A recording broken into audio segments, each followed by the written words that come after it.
What is up, guys? Stu here. And this weekend I went out and saw Lulu Wang's The Farewell, which is finally out here on UK screens. It's been a little while. As usual, a good film comes out in the US, everyone goes a little bit nuts for it, gets loads of buzz, and we just sort of sat here waiting on our little fucking British asses. But before we get into the juiciness of today's review, I wouldn't be a YouTuber if I didn't ask you to subscribe, so fucking do that for me right now. Cheers, mate. Now that's out of the way, I guess we can talk about some films. Film, singular. It's only one film. It's The Farewell. So as I said, it's directed by Lulu Wang. I've not seen any of her work before. As far as I'm aware, this is like her second feature film. And essentially, it's sort of based on real life events that have happened to her and her family. The premise of this one being there's a family in China. The grandma finds out she has cancer, or rather, the family find out but don't want to tell her. And I had absolutely no idea this was a custom in China, but apparently it's seen as a bad thing to tell someone of that age that they're going to die. They just rather let them live their life to the fullest until they absolutely have to know. So you have this weird kind of fake wedding they have to set up to get her to come and see them all. It's an interesting premise and it leads to a very interesting film. I was a big fan of this one. It stars Awkwafina in the lead role here, and I mean she crushes it. She really does. I've not seen a whole lot of Awkwafina's work. I think I saw her last in Ocean's 8 and then a couple of supporting roles here and there.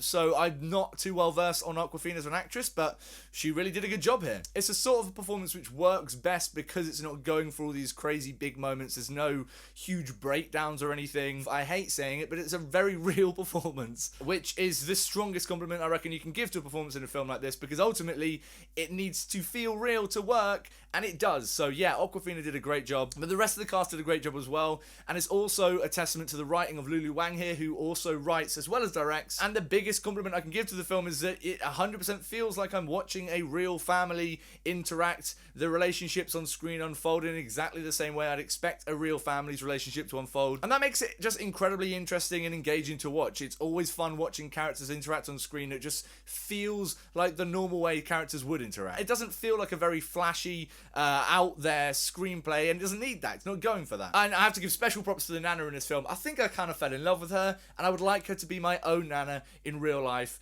I want her to read me stories at bedtime. God damn it! She's adorable, and you immediately sort of fall in love with her, which in itself makes the whole rest of the film just work. Because I can't help but feel like this film would have fallen a little bit flat if you were thinking, that grandma's a dickhead. But the concept of the film, this whole idea that they don't want to tell the grandma that she's dying, and so they have to come up with this fabricated wedding to get away with getting everyone they know together to say goodbye to her, is a really interesting one, and it works really well in the film. It naturally kind of bittersweet premise in itself. You can see how immediately that narrative lends itself quite well to being almost kind of farcical, with a lot of laughs and humour there, and you can understand how it's inevitably going to start hitting the fan and you're going to start getting a little bit teary-eyed. Did both of it for me. I found it to be funny when it needs to be. I also found it to be incredibly poignant and quite moving when it needs to be as well. And I think it comes down to the fact that even though we're watching a Chinese family and it's set in China for the most part, and it's talking about Chinese customs and traditions, the characters are written well enough and the relationships are real enough to feel like you can relate to almost anyone in this family. Because granted, depending on life experiences and age, I'm sure there's not one person here that hasn't ever worried about someone they love passing away, let alone had to go through someone they love passing away. I almost feel like it's a bit of a cop-out to criticise this film for not ever being as amazing as other people were making it out to be, but I do feel like there are certain moments which could have landed better. There are certain aspects of it which I maybe wrongly was expecting to be a little bit more, I don't know, flooring? I get it's probably not the right word at all. There's certain moments I think could have been executed a little better and been a little bit more effective for that. One of those being the ending. I really liked the ending. I thought it was a really strong ending, and actually sort of the bit leading up to the ending I thought was really well done. I was crying, so it did something right. But the very ending of this film left me in two minds. Don't want to go into too many details because I don't want to spoil anything about the film, but one half of me thinks, yeah, it's really sweet. The other half of me thinks kind of a little bit cheesy and a little bit obvious. But I've said it before and I'll say it again, I don't really have a huge problem with cheese.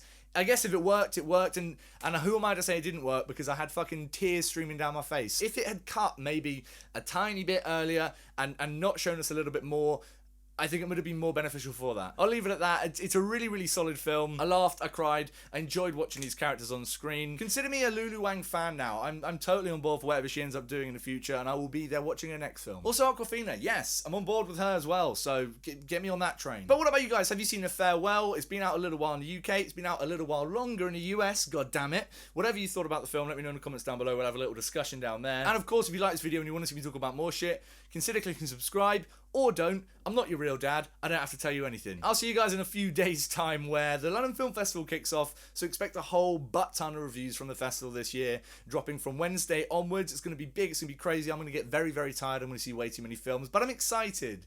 I am excited. Until next time, stay beautiful, mother truckers.